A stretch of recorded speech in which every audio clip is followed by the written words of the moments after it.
Hello everyone, this is Sudhir and welcome to our YouTube channel. Today we discuss next topic है हमारा world railway pattern. आज हम world railway pattern के बारे में पढ़ेंगे।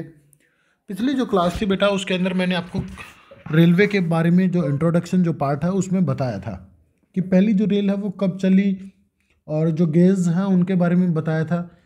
जो बेसिक जो इन्फॉर्मेशन थी वो मैंने आपको कंप्लीट है वो करा दी है। अब हम बात करेंगे रेलवे पैटर्न की, ठीक है ना। इसमें हम एडवांटेज और डिसएडवांटेज की बात नहीं करते, फिर भी मैं आपको एक अलग से जो वीडियो है वो बना के प्रोवाइड है वो करूँगा। चलिए अब बात करते हैं कि हमारी यहाँ पे वर्ल्ड में 13 lakh kilometre railway open traffic है, ठीक है ना। रेलवे का ओपन ट्रैफिक है, मतलब कहने का मतलब ये है कि जो रेलवे की जो लाइनें जो बिछी हुई हैं 13 लाख किलोमीटर हैं वो बिछी हुई हैं। रेलवे की जो डेंसिटी है, रेलवे नेटवर्क की जो डेंसिटी है वो अलग अलग राज्यों में अलग अलग है। ये वेरियस करती है वहाँ के फिजिकल फीचर्स के ऊपर, भी वेरियस करती है और कुछ और भी कंडीशन हो सकती हैं, जैसे हाई कॉस्ट ऑफ कंस्ट्रक्शन। इसको बनाने में काफ़ी ज़्यादा जो कॉस्ट है वो लगती है और मेंटेनेंस करने में भी इसकी काफ़ी ज़्यादा जो कॉस्ट है वो लगती है। कोई मतलब इसका कोई एक मतलब मैं ये नहीं कह सकता कि कोई एक कारण है कि जिसके कारण ये क्या हो रही हैं, अलग हो रही हैं। आगे बात करते हैं। देखिए बेटा, स्टीम इंजन, जैसे ही स्टीम इंजन को क्या कर दिया गया, आप पूरी तरीके से रिप्लेस्ड कर दिया गया है। किसके द्वारा? डीजल इंजन के द्वारा और इलेक्ट्रिक इंजन के द्वारा इसको पूरी तरीके से क्या कर दिया गया है, हटा दिया गया है या रिप्लेस कर दिया गया है। प्रोवाइड फॉर कंफर्टेबल जर्नी, जो रेलवे है वो एक कंफर्टेबल जो जर्नी है वो प्रोवाइड करती है। अब हम पढ़ेंगे distribution of railway in world के अंदर जो रेलवे का जो डिस्ट्रीब्यूशन है उसके बारे में डिस्कस है वो करेंगे। तो सबसे पहले हम बात करते हैं किसके बारे में, नॉर्थ अमेरिका के बारे में। North America most expensive network है, मतलब सबसे बड़ा जो आपको जो नेटवर्क आपको जो देखने को मिलता है वो नॉर्थ अमेरिका का है। रेलवे में 40% रेलवे जो है वो आपको यहीं पे देखने को मिलेगी। और सबसे ज़्यादा जो डेंस रेलवे आपको मिलता है वो मिलता है ईस्ट सेंट्रल यूएसए में, साउथर्न कनाडा में, ग्रेट लेक के आसपास है, वहाँ पे आपको ये देखने को मिलता है। अभी यूएसए की बात करते हैं, ठीक है ना। यूएसए की बात करते हैं तो यूएसए में जो रेलवे जो नेटवर्क है वो डेवलप है कहाँ पे, ईस्टर्न पार्ट में। रेलवे जो नेटवर्क है वो डेवलप है ईस्टर्न पार्ट में। इसके भी दो कारण हैं। एक तो है इंडस्ट्रियलाइजेशन है यहाँ पे, दूसरा है अर्बनाइजेशन हो रहा है काफ़ी तेज़ी से।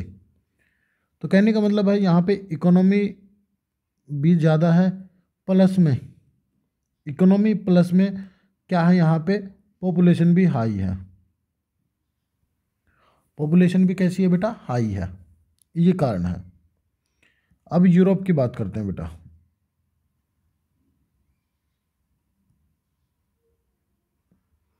यूरोप की यदि मैं बात करता हूँ तो रेलवे का जो नेटवर्क है वो डेंस आपको देखने को मिलता है पेरिस, बर्लिन, लंदन, मिलन, वार्शा और मॉस्को में। ये कुछ ऐसे स्थान हैं जहाँ पे जो रेलवे जो नेटवर्क है वो काफ़ी ज़्यादा डेंस है। और सबसे ज़्यादा जो डेंस आपको देखने को मिलता है वो मिलता है बेल्जियम में। ये कहाँ पे है, बेल्जियम में। तो आपके लिए क्वेश्चन है, मैं यहाँ पे लिख देता हूँ, what is railway density. Railway density है वो आपको बतानी है। जैसे आपने पढ़ा था किसके बारे में, रोड डेंसिटी के बारे में, पॉपुलेशन डेंसिटी के बारे में, तो वैसे ही आपको बताना है कि रेलवे डेंसिटी क्या होती है। सबसे ग्रेटेस्ट है और 1 किलोमीटर एरिया में बेल्जियम के अंदर 6.5 स्क्वायर किलोमीटर जो रेलवे लाइन है वो बिछी हुई हैं।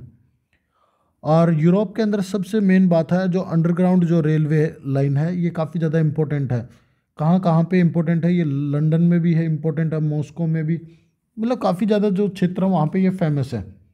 बर्लिन है, यहाँ पे भी फेमस है। एक यहाँ पे एक टनल है, यूरो टनल, जो किस किस को जोड़ती है, वो जोड़ती है बेटा लंदन को जोड़ती है किसके साथ, पेरिस से। तो जो इंग्लैंड है उसको फ्रांस के साथ कनेक्ट करने का जो कार्य है वो करती है। अब बात करते हैं एशिया के।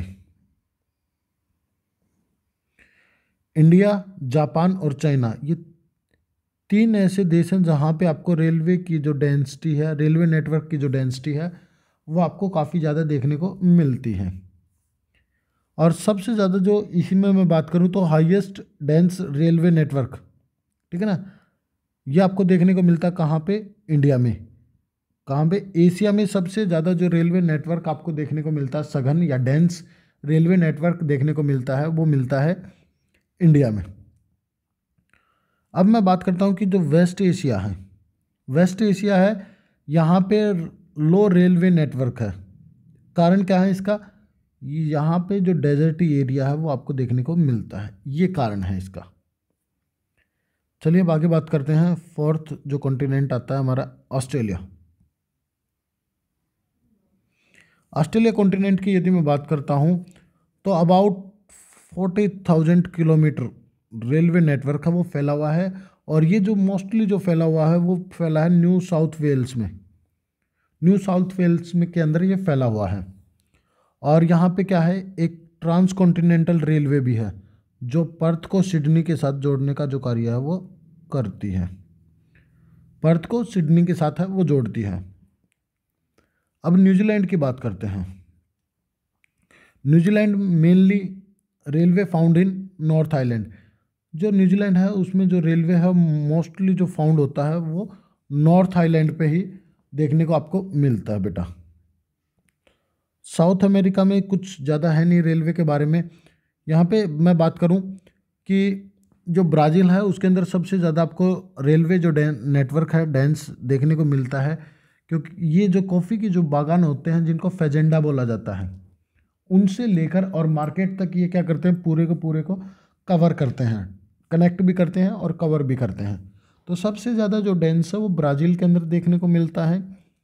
और साथ में जो रेलवे जो डेवलप है वो पेरू के अंदर भी है, अर्जेंटीना, चिले और वेनेजुला, इनके अंदर भी आपको मतलब ये देखने को मिलेगी रेलवे नेटवर्क है, क्योंकि यहाँ भी है, अच्छा खासा है। अब बात करते हैं अफ्रीका के। अफ्रीका के में मैं बात करूँ, कटंगा और जाम्बिया कॉपर बेल्ट है। तो इनको आपस में मतलब जो कनेक्ट करती है, या इसके आसपास का जो एरिया है यहाँ भी रेलवे है वो काफ़ी ज़्यादा डेवलप है। मोस्ट डेंस रेलवे नेटवर्क है जिम्बाब्वे में। जिम्बाब्वे में है। जिम्बाब्वे में क्यों है? क्योंकि ये मतलब चारों ओर से क्या है, एक मैं कहूँ कि इनलैंड कंट्री है। इनलैंड कंट्री का मतलब होता है कि चारों ओर से किससे घिरी है, लैंड से घिरी हुई है, तो इसलिए इसको इनलैंड कंट्री बोलते हैं। सबसे ज़्यादा जिम्बाब्वे में है। और मैं बात करूँ साउथ अफ्रीका में भी जो डेंस रेलवे नेटवर्क है वो आपको देखने को मिलता है। इसका कारण क्या है? क्योंकि यहाँ पे गोल्ड लिख रखा है मैंने, सॉरी इसके लिए, यहाँ पे गोल्ड आएगा।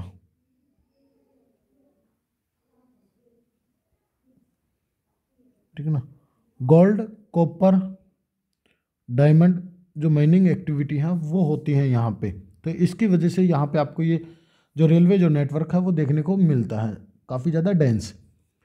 तो यहाँ पे मैंने पूरा का पूरा जो नोट्स है वो बना के आपको समझा दिया है। अब हम बात करेंगे जो हमारे ट्रांस कॉन्टिनेंटल रेलवे हैं चार, उन चारों के बारे में डिस्कस करेंगे। चौथा एक ज़्यादा इम्पोर्टेंट नहीं है, तीन है, तीन काफ़ी इम्पोर्टेंट है, उन तीनों के बारे में डिस्कस है वो करेंगे। और आपको वीडियो अच्छी लगी हो तो लाइक करें, शेयर करें और चैनल को सब्सक्राइब ज़रूर कर लीजिए। और हम ऐसी ही जो वीडियो है वो नोट्स के साथ आपको प्रोवाइड करते रहेंगे। चलिए मिलते हैं नेक्स्ट वीडियो में, जब तक के लिए thank you and thank you very much बेटा।